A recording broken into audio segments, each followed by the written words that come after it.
कृपया वीडियो को पूरा देखिएगा, अधूरे ज्ञान से कोई लाभ प्राप्त नहीं होगा। हर हर महादेव।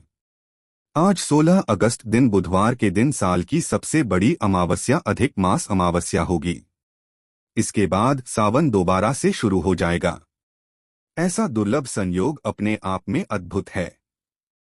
एक मुट्ठी आटे का ऐसा सर्वश्रेष्ठ उपाय आपको गुरुजी का बताना चाहूंगा, जो कि प्रत्येक व्यक्ति कर लेगा। जीवन में इससे सब सुख आपको प्राप्त होंगे जो आप चाहे, भले ही नौकरी हो, प्रतियोगी परीक्षा की तैयारी, लोग पितृदोष, कालसर्प दोष, अकाल मृत्यु इत्यादि का भय हमेशा सदा सर्वदा आपको तंग कर रहा है, परेशान कर रहा है। कुंडली में बना हुआ है, भाग्योदय नहीं हो पा रहा, किसी कारण से आप जो है पूरे अधिक मास में कुछ भी नहीं कर पाए हैं, तो मात्र यह एक उपाय आपके जीवन में बहुत सारा सुख आपको प्रदान करने वाला होगा। इसका शास्त्र प्रमाण भी मिलता है। 16 अगस्त दुर्लभ संयोग के साथ आप सभी सबसे पहले अपने दिन की शुरुआत कैसे करेंगे, यह बात ध्यान रखने योग्य है। गुरुजी कहते हैं, जब भी अमावस्या तिथि बढ़े ना, आप इन उपायों को गुरुजी की आवाज में भी सुन सकते हैं। हो सकता है आप में से कई व्यक्तियों ने सुने भी होंगे, तो आप सभी को तुलसी की सूखी लकड़ी अमावस्या के दिन और जी ने कहा एकादशी के दिन नहाने के पानी की बाल्टी उसमें जरूर से घुमा लेनी चाहिए, उसे स्नान कर लेना चाहिए। इससे पितृदोष, कालसर्प दोष इत्यादि पूर्ण रूप से दूर होते हैं। मन और धन पूर्ण रूप से शुद्ध हो जाता है। तो सबसे पहले दिन की शुरुआत आपको इस कार्य से करनी है। उसके बाद आप सभी को अपने पितरों का स्मरण करते हुए, ध्यान करते हुए महादेव के मंदिर में चले जाना है। महादेव के मंदिर में आप सभी को काले तिल में काले दिल आवश्यक रूप से मिलाने हैं। एक लोटे में मित्रों से संबंध रखती है आवश्यक विधि, और सबसे बड़ी अमावस्या है तो पितरों का दौरान हो, मेरे मित्रों को सद्गति प्रदान होगी। इस प्रार्थना को करते हुए आप सभी को, आप चाहे तो स्वाहा स्वधा स्वधा बोल सकते हैं, चाहे तो सामान्य रूप से उन पितर देवाय नमो नमः कह सकते हैं, श्री शिवाय नमस्ते कह सकते हैं। शिवलिंग के ऊपर यह पानी आपको समर्पित कर देना होगा। चाहे तो इसमें गंगाजल भी मिला लें। गंगाजल हमारे द्वारा मन गर्म वाणी से अगर किसी तरह से किसी का दिल दुखा है, भूल चूक हुई है, तो उसका कारण करने में सहायक होता है, और पितरों के मोक्ष में भी गंगाजल और काले तिल बहुत सहायक होते हैं। सबसे पहले आपको यह कार्य करना है, और साथ ही जी का कनेर के फूल का उपाय आप सभी ने सुनी ही लिया होगा। गुरुजी कहते हैं, 33 कोटि देवी देवता गंधर्व सभी ऋषि मुनि इस दिन जो प्रसन्न मुद्रा में अपने धाम की ओर प्रवेश करते हैं, जो भी भक्त आज के दिन कुछ न कुछ उपहार स्वरूप देकर जाते हैं, उनकी आराधना सेवा अर्चना करता है और उनका स्मरण करता है, और कनेर का फूल विशेष रूप से महादेव के शिवलिंग पर समर्पित कर देता है, तो उसके भाग्य की रेखाएं प्रबल हो जाती है। बिना मांगे सब कुछ प्राप्त हो जाता है। साधारण सरल तरीके से कनेर का फूल हर जगह उपलब्ध हो जाता है, तो आज ही तोड़कर रख लीजिए। चाहे तो फूलों की माला समर्पित करें, शिवलिंग पर चाहे 2 पूर्ण रूप से श्रृंगार करें, आपकी इच्छा है, परंतु समर्पित जरूर से कर दीजिएगा। कोई धन इसमें लगना नहीं है।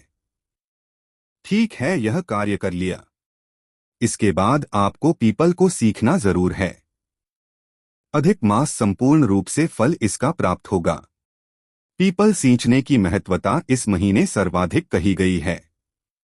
इसी तरह से तुलसी को सीधे, इसी तरह से बीरबल को सीजे, संक्षिप्त रूप से आपको जानकारी दे रही हो। पीपल वृक्ष के नीचे दूध मिश्रित जल और काले तिल मिलाकर समर्पित कर देता है। कहा जाता है उसके संतान संबंधी कोई परेशानी नहीं होती, वंश वृद्धि होती चली जाती है। विदर्भ सदा सर्वदा कृपा करते हैं। पुरुषोत्तम मास श्री हरि विष्णु को समर्पित है, और पीपल वृक्ष सभी देवी देवताओं के वास के लिए जाना जाता है। पीपल वृक्ष के नीचे आपको सबसे पहले यह चीज समर्पित करनी है। एक दीपक जरूर से लगाना है, चाहे तो 3, 6, 5 बत्ती का दीपक लगाएं, पूरे साल भर का फल देगा। वीडियो आ चुकी है चैनल पर, आप कहेंगे तो आपको दोबारा से दे दूंगा वह वीडियो, तो आप सभी को जरूर से करना है। 3 6 5 लगाएं या सामान्य दीपक जरूर लगाएं। पीपल वृक्ष को स्पर्श कर कर प्रणाम करें। चाहे तो परिक्रमा लगाई, नहीं तो कोई दिक्कत की बात नहीं है। यह सरल सा कार्य आपको करना है। अपने पितरों का स्मरण भी उस कार्य को करते हुए आपको करना है। ठीक इसी विधि से घर पर तुलसी का भी पूजन करें। ठीक है जी, यह सरल सा कार्य सभी को करना है। अब बारी आती है रसोई घर में रोटी की। सबसे पहले हम सभी जो रोटी बना रहे हैं, पितरों के नाम से जारी के माध्यम से भोग समर्पित कर रहे हैं, तो बहुत दूर सर्वश्रेष्ठ है। अज्ञानी के माध्यम से भी कहा जाता है भोग समर्पित करना चाहिए, नहीं तो इस दिन तक बंद किया जाता है। ब्राह्मण जी को घर पर बुलाकर उन्हें भोजन करवाया जाता है, नहीं तो एक समय का भोजन जो है उनके घर पर भिजवा दिया जाता है। आप सभी जो हैं सबसे पहले 2 रोटी का निर्माण करेंगे। उसमें से एक रोटी भी हर पक्ष, एक आपके ससुराल पक्ष के दोनों के पितरों के लिए है। उसमें थोड़ा सा भी लगाएंगे, चाहे 2 गुट रखें चाहे तो चीनी रखें। खादी कोरी रोटी नहीं दी जाती। आप अपने पितरों का स्मरण करते हुए सुंदर भाव से गौमाता को खिला दीजिए। चाहे दोष वाहन को भी खिलाएं, अति श्रेष्ठ यह रहेगा। कुल मिलाकर अपने आप में दुर्लभ संयोग हो रहे हैं। इस मौके को छोड़ेगा नहीं, भाग्य खुल जाएंगे आपके। इसके साथ ही यह कार्य हो गया। अब आप सभी को इस दिन मालपुए का दान अभी तक नहीं किया है, तो इस अधिक मास की अमावस्या के दिन 20 मालपुए का दान शास्त्र विधान कहता है करना चाहिए। सबसे पहले दे दी मालपुए भगवान को भोग लगा दीजिए, संकल्प ले लीजिए और जो है आप सभी की आग में देती। अगर मान कोई दान नहीं कर सके तो कोई अन्य चीज भी दान कर सकते हैं, परंतु इतनी क्षमता नहीं है कि 35 चीजें दान कर पाएं, तो सामान्य सरल तरीके से एक समय का भोजन तो अमावस्या के दिन दान कर ही दीजिएगा। भगवान को भोग लगाने के बाद, उनके सामने समर्पित करने के बाद, जिस तरह से हम जो आपके क्षेत्र में अन्नदान के लिए सामग्री निकाल दी जाती है और सब भिजवा दी जाती है, भले ही पंडित ब्राह्मण जी हो या भान एच भांजी हो या ननद या जो पाने योग्य व्यक्ति कहे गए हैं, या आस पड़ोस में वितरित कर दीजिएगा, तो वह सूखे से प्राप्त हो गए हैं। अपने आप में यह कार्य अद्भुत माना गया है।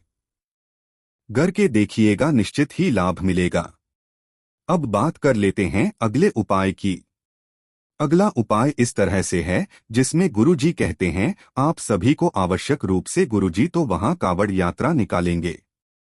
हम सभी घर पर हैं तो हम सभी को 2 लोटा जल, घर से जो मटका है परिंदा है, गावन के भाव से अब हमारी जो है दावत हम सभी नहीं ला पाते कि 2 डंडे में जो है वह कहीं पवित्र नदी से ला पाएं तो अति श्रेष्ठ है।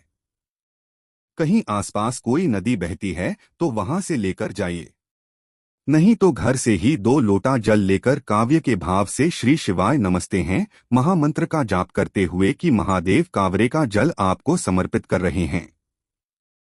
2 लोटा जल 2 सुंदर धार से आप सभी सबसे पहले गणेश जी महाराज के स्थान पर और कार्तिकेय जी, माता अशोक सुंदरी और माता रानी का हस्तकमल से समर्पित करते हुए शिवलिंग के ऊपर गावं के भाव से 2 धार जल जरूर से समर्पित कर दीजिएगा। निश्चित ही अपने आप में आप अधिक मास के संपूर्ण फल प्राप्त कर लेंगे। कुल मिलाकर इस दुर्लभ संयोग को छोड़ेगा नहीं। भाग्य चमकाने वाले यह उपाय हैं। अब जान लेते हैं वह उपाय जो मैंने आप सभी को वादा किया है कि मैं बताऊंगा। आप सभी को यह उपाय पितृ दोष दूर करने के लिए, कालसर्प दोष दूर करने के लिए, घर में कोई दुर्घटना, रोग काफी बढ़ जाते हैं, दुख दरिद्रता काफी बढ़ जाती है, किसी न किसी तरह से आप परेशान हैं, तो इस दुर्लभ योग को छोड़ेगा नहीं। आप सभी इस उपाय को करने के लिए आपने गुरुजी का सुना भी होगा। गोला ले सकते हैं या बेल फल ले सकते हैं। एक उपाय में गुरुजी ने बेल फल बताया है। बेल फल मेरे क्षेत्र में मिलता ही नहीं है, तो मैं कैसे इस उपाय को सार्थक करूं। यह तो बहुत बड़ी समस्या है, तो आप गोला ले सकते हैं, जो नारियल आता है न वह ले सकते हैं। आप सभी को क्या करना है, आपकी 6 दोनों में से एक ही ले लीजिए। पंजीरी बना लीजिए। आटे की एक मुट्ठी के करीब आटा लगना है। कढ़ाई में डाल लीजिए, सेक लीजिए, चीनी इत्यादि मिला लीजिए। उसके बाद जो है यहाँ हो गई पंजीरी के रूप में। अब इस गोले के अंदर अर्थात आपको इस बेल फल के अंदर इसे डाल देना है। डालने के बाद आप सभी को पूरे घर में घूम जाना है। पूरे घर में घूम जाइए सिवाय नमस्ते कहते हुए।